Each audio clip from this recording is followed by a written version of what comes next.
Welcome to SV study circle. ఈ వీడియోలో AP టెట్కి సంబంధించినటువంటి మ్యాథ్స్ మెథడాలజీ క్వశ్చన్స్ 1 to 15 అంటే 15 క్వశ్చన్స్ ఎక్స్ప్లెయిన్ చేస్తాను. రిమైనింగ్ 15 నెక్స్ట్ వీడియోలో ఎక్స్ప్లెయిన్ చేయడం జరుగుతుంది. సో ఇక్కడ ఈ టెట్ మెథడాలజీ అనేది చాలా ఇంపార్టెంట్. మెథడాలజీ క్వశ్చన్స్ కొద్దిగా కన్ఫ్యూజన్గా ఉంటాయి. మనకు ఆన్సర్స్ అన్నీ రైట్ అన్నట్టుగా ఉంటాయి. ఇందులో మనకు శాస్త్రజ్ఞులకు సంబంధించిన క్వశ్చన్స్ ఉండొచ్చు. మళ్ళీ దానికి అకాడమిక్ పరంగా స్కూల్లో జరుగుతున్నటువంటి సమ్మేటివ్ ఫార్మేటివ్ అసెస్మెంట్ పైన క్వశ్చన్స్ ఉండొచ్చు, లేదా మనకు మెథడ్స్ టీచింగ్ మెథడ్స్ పైన క్వశ్చన్స్ ఉంటాయి. సో ఈ 3 టైప్స్ ఆఫ్ క్వశ్చన్స్ చూద్దాం ఒకసారి. మరి క్వశ్చన్లోకి వెళ్దాం. క్వశ్చన్ నెంబర్ 1 ఏందనేది ఒకసారి చూద్దాం. చూడండి, ఇక్కడ question number 1, who said mathematics is the mirror of civilisation. So గణితం నాగరికతకు అద్దం లాంటిది అని పేర్కొన్నది ఎవరు అనేది ఇచ్చిండు. అంటే శాస్త్రంకు సంబంధించినటువంటి క్వశ్చన్ ఇది. అరిస్టాటిల్, ఏ అరిస్టాటిల్, బి అగ్వెన్, C Bacon, D Plato. So మరి ఈ గణితం నాగరికతకు అద్దం లాంటిది అని పేర్కొన్న శాస్త్రజ్ఞుడు మనకు బి ఇస్ ద ఆన్సర్. మనకు అగ్వెన్ is the right answer. So second question చూద్దాం. Second question, the word mathematics is derived from mathema which is a dash word. Mathematics అనే పదం మ్యాథమా అనే డాష్ పదం నుంచి ఉద్భవించినది. ఏ పదం నుంచి ఉద్భవించింది? మ్యాథమా అనేది లాటినా, గ్రీకు, అరబిక్, ఫ్రెంచ్. సో మనకు చాలా వరకు పదాలు మ్యాథమెటిక్స్లో కానీ వేరే ఇతర సబ్జెక్ట్లో కానీ గ్రీకు నుంచి వచ్చినటువంటి పదాలు ఎక్కువగా ఉంటాయి. కాబట్టి ఇక్కడ మనకి ఇచ్చినటువంటి మ్యాథమా అనే పదం గ్రీకు పదం నుంచి ఉద్భవించింది అనేది ఆన్సర్. మనకు B is the right answer. So third question, mathematics is the queen of the science and arithmetic is the queen of mathematics. Who started this. గణితం శాస్త్రాల రాణి, అంకగణితం గణితానికి రాణి అని పేర్కొన్నది ఎవరు? ఇక్కడ ఆప్షన్స్ మనకు first option C F Gauss, second Ramanujan, third Euler, fourth Pythagoras. A B C D options ఇచ్చిండు. So ఇక్కడ శాస్త్రానికి సంబంధించిన క్వశ్చన్ ఇది. గుర్తుపెట్టుకోవాల్సింది సిఎఫ్ గాస్ అనే శాస్త్రజ్ఞుడు ఈ గణితం శాస్త్రాల రాణి, అంకగణితం గణితానికి రాణి అని పేర్కొన్నది CF Gauss. Answer is the A is the answer. So చూడండి, ఇక్కడ the nature of mathematics reasoning is primarily అని. గణిత శాస్త్రం తార్కిక ఆలోచన ప్రధానంగా ఈ స్వభావాన్ని కలిగి ఉంటుంది. తార్కిక ఆలోచన అంటుంది ఇక్కడ. సో తార్కిక ఆలోచన అనేది ఏ స్వభావాన్ని కలిగి ఉంటుంది? ఇక్కడ ఏ అనేది ఆబ్జెక్టివిటీ, సబ్జెక్టివిటీ వ్యక్తిగతమైనది, ఇండక్టివ్ ఓన్లీ కేవలం ఆగమన, డిడక్టివ్ నిగమన, డి అంబిగస్ సందిగ్ధమైనది. సో ఇక్కడ మరి మనకు గణిత శాస్త్రం తార్కిక ఆలోచన ఏ స్వభావాన్ని కలిగి ఉంటుంది? సబ్జెక్టివిటీ కాదు, ఇండక్టివ్ ఓన్లీ ఇండక్టివ్ మెథడ్ కాదు, డిడక్టివ్ నిగమన పద్ధతి అంటే తార్కిక ఆలోచన ప్రధానంగా డిడక్టివ్ మెథడ్ను స్వభావాన్ని కలిగి ఉంటుంది. C is the right answer. Which of the following not a characteristic of mathematics. క్రింది వాటిలో గణిత శాస్త్ర లక్షణం కానిది ఏది? ఒరిజినాలిటీ, ఖచ్చితత్వం, మౌలికత, నైరూప్యత, ఆత్మశ్రేయత్వం. సో ఇక్కడ ఖచ్చితత్వం అనేది కావాల్సిందే, మౌలికత కావాల్సిందే, ఒరిజినాలిటీ, నైరూప్యత అబ్స్ట్రాక్షన్ కూడా కావాల్సిందే. So D is the answer. లక్షణం కానిది అంటుంది కాబట్టి so D is the right answer. ఆత్మశ్రేయత్వం అనేది గణిత శాస్త్ర లక్షణం కాదు.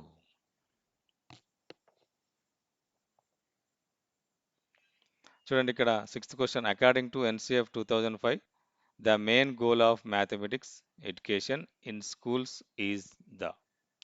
ఎన్సిఎఫ్ 2005 ప్రకారం పాఠశాలల్లో గణిత విద్యా బోధన ముఖ్య లక్ష్యం ఏ సిద్ధాంతాలను బట్టి పట్టించడం, మెమరైజేషన్ ఆఫ్ థీరమ్స్, బి పిల్లల ఆలోచన విధానాన్ని గణితీకరించడం, mathematization of the child's thought process, scoring high marks, ఎక్కువ మార్కులు సాధించడం, సాల్వింగ్ కాంప్లెక్స్ ఈక్వేషన్స్, సంక్లిష్ట సమీకరణాలను సాధించడం. ఇది మనకున్నటువంటి ఆప్షన్స్. ఎన్సిఎఫ్ 2005 ప్రకారం పాఠశాలలో గణిత విద్యా బోధన ముఖ్య లక్ష్యం. అంటే సిద్ధాంతాలను బట్టి పట్టించడం కాదు. సిద్ధాంతాలను బట్టి పట్టించడం గణిత విద్యా బోధన లక్ష్యం కాదు. ఎక్కువ మార్కులు సాధించడం కూడా గణిత విద్యా బోధన యొక్క ముఖ్య లక్షణం కాదు. సంక్లిష్ట సమీకరణం సాధించడం కూడా ముఖ్య లక్షణం కాదు. ఏంటి? పిల్లల యొక్క ఆలోచన విధానాన్ని గణితీకరించడం అనేది మన answer. B is the right answer. In Bloom's taxonomy application belongs to which domain? Bloom's విద్యా లక్ష్యాల వర్గీకరణలో వినియోగం ఏ రంగానికి చెందుతుంది? Cognitive domain, affective domain, psychomotor domain, none of above. జ్ఞానాత్మక రంగం, భావావేశ రంగం, మానసిక చలనాత్మక రంగం, పైవేవి కావు. కాగ్నిటివ్ డొమైన్ అంటే కాగ్నిటివ్ డొమైన్ ఉన్నటువంటి అంశాలు ఆ వర్గీకరణ కాగ్నిటివ్ డొమైన్లో ఏముంటాయి? మనకు జ్ఞానం ఉంటుంది, అవగాహన ఉంటుంది, వినియోగం ఉంటుంది, విశ్లేషణ ఉంటుంది, మూల్యాంకనం ఉంటుంది. సో భావావేశ రంగం ఎఫెక్టివ్ డొమైన్లో గ్రహించడం ఉంటుంది, విలువ కట్టడం ఉంటుంది, ప్రతిస్పందన, వ్యవస్థాపన అనేది ఉంటుంది. సో మానసిక చలనాత్మక రంగంలో అనుకరణ, హస్తలాఘవం, సమన్వయం ఇవి ఉంటాయి. సో ఇక్కడ మనకి ఇచ్చింది వినియోగం. వినియోగం అనేది జ్ఞానాత్మక రంగానికి సంబంధించినటువంటి అంశం. సో మనకు A is the right answer.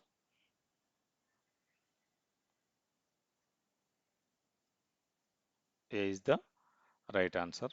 So cognitive domain.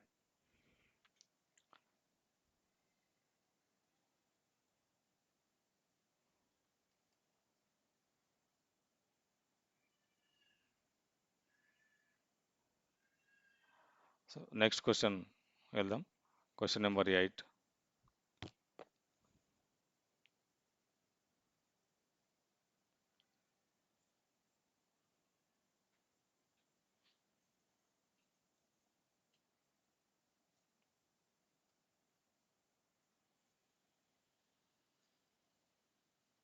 Okay, question number 8 చూడండి.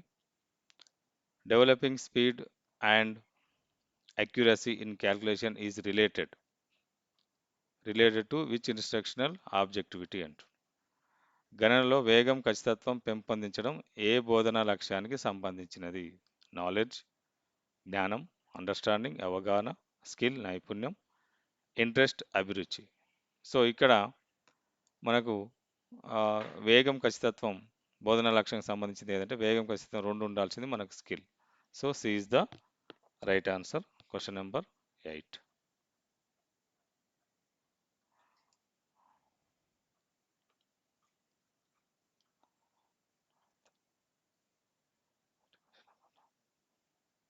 సో ఇక్కడ గణిత శాస్త్ర నమూనాలను అభినందించడం,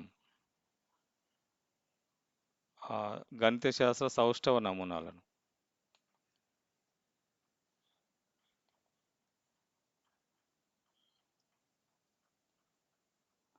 ఓకే, గణిత శాస్త్ర సౌష్ఠవ నమూనాలను అభినందించడం ఏ రంగానికి చెందుతుంది? అభినందించడం అంటే మనం ఇంతకుముందు ఈ రంగాల గురించి డిస్కస్ చేసినాం. Cognitive domain, affective domain, psychomotor domain, social domain. So ఉన్నటువంటి ఆ బ్లూమ్స్ వర్గీకరణలో మనకు వచ్చినటువంటి cognitive domain, affective domain, psychomotor domain మూడే ఉంటాయి. సో ఆ మూడిట్లలో మనకు అభినందించడం అనేది ఎక్కడికి వస్తుంది అనేది చూసినట్లయితే మనం ఇంతకుముందు కాగ్నిటివ్ డొమైన్లో వచ్చింది వినియోగం అని, ఇక్కడ అభినందించడం అంటుంది. సో అభినందించడం అనేది దేనికి సంబంధించింది? మనకు ప్రతిస్పందనకు సంబంధించి. ప్రతిస్పందన ఎక్కడ వస్తుంది? మనకు భావావేశ రంగంలో వస్తుంది. సో ఇక్కడ B is the right answer. ఇది కాదు. So B is the right answer. మానసిక చలనాత్మక రంగం కాదు, జ్ఞానాత్మక రంగం కాదు. Question number 10. Formulating a new geometrical proof or creating a new mathematical model comes under. కొత్త రేఖాగణిత నిరూపణలను రూపొందించడం లేదా కొత్త గణిత నమూనాలను సృష్టించడం దీనికి వర్తిస్తుంది? సింథసిస్, క్రియేషన్, సంశ్లేషణ సృజనాత్మకత, అనాలిసిస్ విశ్లేషణ, నాలెడ్జ్ జ్ఞానం, రీకాల్ జ్ఞాపతికి తెచ్చుకోవడం. సో ఇక్కడ ఈ 2 కొత్త రేఖాగణితాన్ని రూపొందించడం. గణితాన్ని సృష్టించడం అనేది క్రియేషన్, సింథసిస్. ఆన్సర్ మనకు A is the right answer. చూడండి ఇక్కడ మెథడ్‌కి సంబంధించినటువంటి క్వెషన్ వచ్చింది. The method that proceeds from specific example to general rules is. ప్రత్యేక ఉదాహరణల నుండి సాధారణ సూత్రాలకు వెళ్ళే బోధనా పద్ధతి ఏది అంటుంది. నిగమన పద్ధతి. నిగమన డిడక్టివ్ మెథడ్ ఏంటి మనకు? ఫార్ములాను ఉపయోగించి చేస్తాం ఇది మనం. ఫార్ములాను ఉపయోగించి చేసేది నిగమన పద్ధతి. అనాలిసిస్, సింథటిక్ మెథడ్స్ మనం ఎక్కువగా జామెట్రీలో యూజ్ చేస్తాం. ఈ అనాలిటిక్ మెథడ్ అనేది మనకు సారాంశం నుండి దత్తాంశంకి వస్తాం. అంటే అన్నోన్ టు నోన్. ఇది అన్నోన్ టు నోన్. ఇక్కడ ఇది సింథటిక్ మెథడ్ ఏమో నోన్ టు అన్నోన్. మనకు సింథటిక్ మెథడ్ ఎక్కడ వస్తుంది? Known to unknown. ఇది unknown to known analytic method. So inductive method ఏమవుతుంది మనకు? ప్రత్యేక ఉదాహరణ ద్వారా సాధారణ సూత్రాలకు వెళ్ళే పద్ధతి మనకు ఇండక్టివ్ మెథడ్. ఎగ్జాంపుల్స్ తీసుకొని దాన్ని జనరలైజ్ చేస్తాం. So 11th question B is the right answer. ఇక్కడ కూడా మెథడ్స్ ఇచ్చిండు. Which method proceeds from unknown to known అన్నాడు. ఇందాకనే చెప్పుకున్నాము, తెలియని అంశం నుంచి తెలిసిన అంశానికి వెళ్ళే పద్ధతి ఏది? Analytic method, synthetic method, inductive, deductive. Inductive, deductive 2 కావు మనకు. అనలిటిక్, సింథటిక్లో మనం ఏమనుకున్నాం? Known to unknown. సింథటిక్ అంటే నోన్ టు అన్నోన్. ఇది known to unknown. Known to unknown. ఇది unknown to known. So analytic is the right answer. Question number 12. The heuristic method of teaching mathematics was introduced by.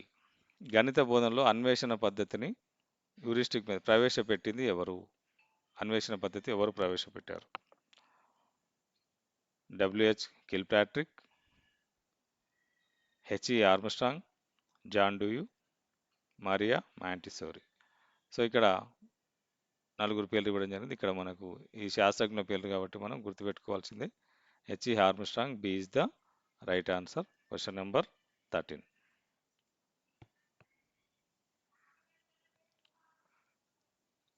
So the word eureka is the heuristic method means. అన్వేషణ పద్ధతిలో Eureka అనగా I lost it, నేను కోల్పోయాను. I am searching, నేను వెతుకుతున్నాను. I found it, నేను కనుగొన్నాను. I solved it, నేను సాధించాను. Eureka means I found it, నేను కనుగొన్నాను. Is the right answer. Eureka meaning అది I found it. Which method is based on the psychological principle of learning by doing. చేస్తూ నేర్చుకోవడం అనే మానసిక సూత్రం ఆధారంగా రూపొందించబడిన పద్ధతి ఏది? ఉపన్యాస పద్ధతి, నిగమన పద్ధతి, ప్రాజెక్టు పద్ధతి, చారిత్రక పద్ధతి. ఉపన్యాస పద్ధతి కాదు. ఉపన్యాస పద్ధతి అంటే లెక్చర్ మెథడ్ మనకు. అది వన్ వేలో జరిగేటటువంటి మెథడ్. అది వన్ వే ట్రాఫిక్ లాగా. సో ఇక్కడ డిడక్టివ్ మెథడ్ అంటే ఇందాక చెప్పుకున్నాం మనం. ఇండక్టివ్ మెథడ్, డిడక్టివ్ మెథడ్, ఇది ఫార్ములాను ఉపయోగించి మనం చేసేటటువంటి మెథడ్. ఇది ఫార్ములాను ఉపయోగించి సొల్యూషన్ చేస్తాం. Deductive method. ప్రాజెక్ట్ మెథడ్ చేస్తూ నేర్చుకోవడం. Learning by doing is the project method is the right answer. C is the right answer. So ఇక్కడ మనకు 15 క్వశ్చన్స్ మీకు ఎక్స్ప్లెయిన్ చేయడం జరిగింది. మీకు వీడియో నచ్చినట్లయితే లైక్ చేయండి, షేర్ చేయండి, సబ్స్క్రైబ్ చేసుకోండి. మా ఛానల్లో చాలా వీడియోస్ ఉన్నాయి. టెట్కు సంబంధించిన వీడియోస్, మెథడాలజీ ఉన్నాయి, కంటెంట్, మ్యాథమెటిక్స్ కంటెంట్ కూడా ఉంది. సో మీకు అవన్నీ కావాలంటే మీరు సబ్స్క్రైబ్ చేసుకోండి. మీకు నచ్చినట్లయితే మీ ఫ్రెండ్స్ కూడా షేర్ చేయండి. మళ్ళీ నెక్స్ట్ వీడియోతో మళ్ళీ కలుద్దాం.